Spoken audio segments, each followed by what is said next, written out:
Escuchamos ahora la opinión de Osvaldo Ramírez, consultor político, sobre qué está ocurriendo en el seno de la oposición en materia de liderazgo.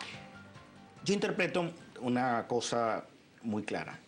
Hay un liderazgo colectivo. El problema es cuando se pretende tener un pensamiento único dentro del seno de la oposición.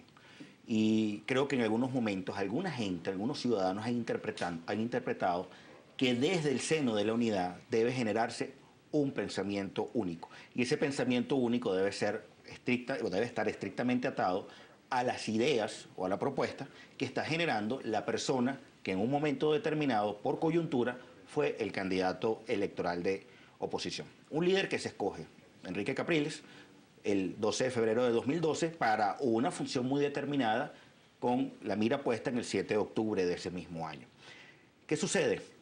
Que por coyuntura y porque, entre comillas, la gente decía que fue una situación sobrevenida, cosa que no fue así, claramente tuvo que salir a batear de manera emergente y la situación le pidió vuelve a estar al frente para la elección del 14 de abril. ¿Qué pasa? El liderazgo es eterno y yo creo que aquí viene la pregunta. Y yo creo que no, y yo creo que ahí ha sido donde ha estado la falla más importante dentro del seno de la unidad. No entender que tengo que prepararme para los momentos no electorales. Y esa vocería, ¿quién tiene la vocería? Es una vocería compartida.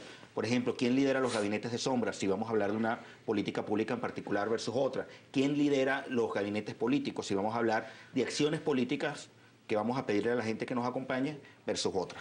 Para mí el liderazgo de Capriles en el país tuvo una fecha de caducidad que fue el 14 de abril. Por circunstancias le tocó batear de manera emergente para llegar hasta el 8 de diciembre. Pero no ha habido, y yo creo que para eso dentro de la unidad tiene que plantearse eso efectivamente, quién es, entre comillas, el nuevo líder. Y quizás estamos pagando ahorita las consecuencias de esa situación de acefalía política.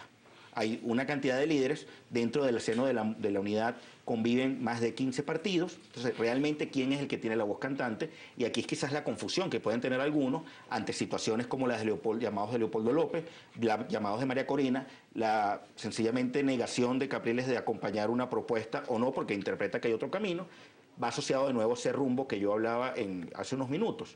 ¿Hacia dónde es el rumbo que la unidad está invitando a la gente a transitar, a los ciudadanos venezolanos, en función de los objetivos que nos queremos plantear en este momento? Por supuesto que este programa también da para hablar de lo que ha ocurrido en el seno del chavismo, porque para nadie es un secreto que ha habido no solamente crisis de liderazgo tras el fallecimiento del presidente Hugo Chávez, y la pregunta de todos era si el carisma es hereditario, cosa que pues los estudios y la realidad demuestran que no es así.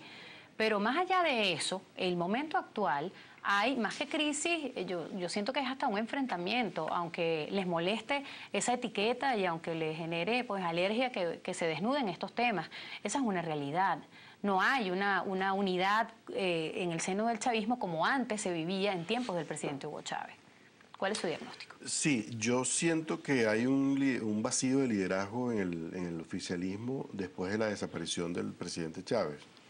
Y obvio, es un vacío obvio, lógico, primero porque Chávez no preparó líderes de relevo, como era el líder único, y segundo porque, digamos, los que lo han seguido asumieron un papel también de, bueno, colaboradores, de operadores políticos, y no se formaron, digamos, en los términos en que se formó Chávez para eso, aunque habría que tener la personalidad también del expresidente para poder hacerlo.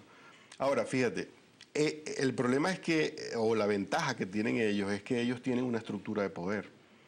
Y entonces el vacío de liderazgo se llena con la estructura de poder. Dentro de la estructura de poder es donde tú puedes ver la cantidad de situaciones que tú estás señalando como, bueno, que hay también enfrentamientos. Y últimamente yo observo un protagonismo inusual de Diosdado Cabello, que ha salido en diversas situaciones, incluso a veces hasta, digamos,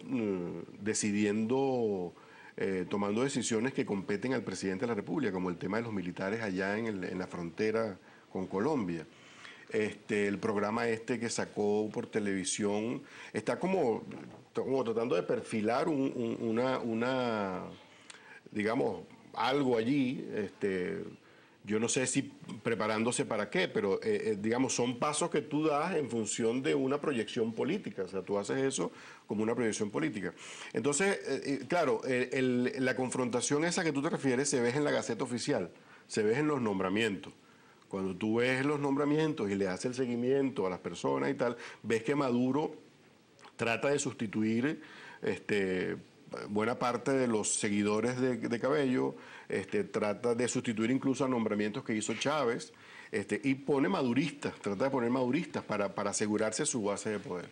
Entonces, yo creo que allí hay, digamos, hay más, la confrontación yo la veo más clara, es en términos ideológicos, en el sentido de que hay personas y grupos que ideológicamente quisieran que esto fuera incluso mucho más radical de lo que es, mucho más extremista de lo que es, y Maduro, que sabe que es el que está en el poder y dice, bueno, si yo meto más la chola a fondo, esto puede llevarnos a todos por el medio, ¿no? Quería hacer un comentario en relación a lo de la oposición y Capriles, un segundito, que es que yo pienso que Capriles no es que caducó su liderazgo, en eso quisiera como diferir de Osvaldo.